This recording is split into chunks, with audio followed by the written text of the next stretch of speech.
The real Dracula was a medieval ruler who impaled 20,000 people on wooden stakes and drank wine while watching them die, making the vampire version seem friendly. But first, please subscribe.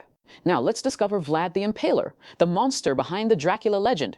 Vlad III, known as Vlad the Impaler, ruled Wallachia, modern Romania, from 1456 to 1462. Vlad's preferred execution method was impalement, forcing a wooden stake through victims' bodies while keeping them alive for hours or days. He perfected this technique to maximize suffering. The stakes were carefully designed to avoid vital organs entering through the victim's bottom and exiting near the shoulder. Victims could survive for days impaled, dying slowly from shock and dehydration. Vlad once invited 500 boyars, noblemen, to a feast, then impaled every single one because he suspected disloyalty. He displayed their impaled bodies around his castle as a warning. His most infamous act came in 1462, when he impaled 20,000 Ottoman prisoners outside the city of Targoviste. When the Ottoman Sultan Mehmed II arrived with his army, he found a forest of 20,000 impaled corpses.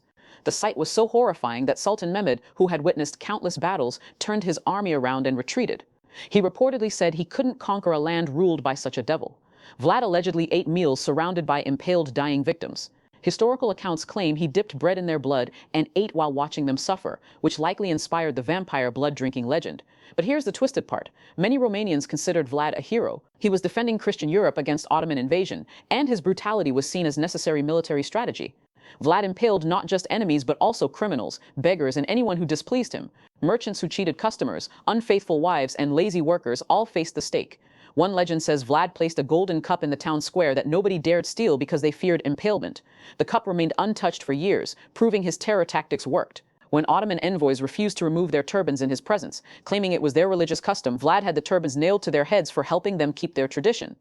Vlad died in battle in 1476, possibly killed by his own men who feared him. His head was cut off and sent to Constantinople as proof of his death. His grave has never been definitively found. Some believe he was buried at Snagov Monastery, but excavations found no body, adding mystery to his legend. Bram Stoker chose the name Dracula because it means son of the dragon in Romanian, referring to Vlad's father's membership in the Order of the Dragon. The vampire Dracula is fiction, but the real Vlad the Impaler's documented atrocities were far more terrifying than any supernatural monster.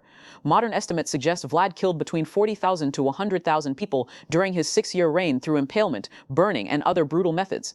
That's your real Dracula knowledge bomb. If Vlad's horrifying history shocks you, smash that like button. Subscribe for more historical figures, more terrifying than fiction.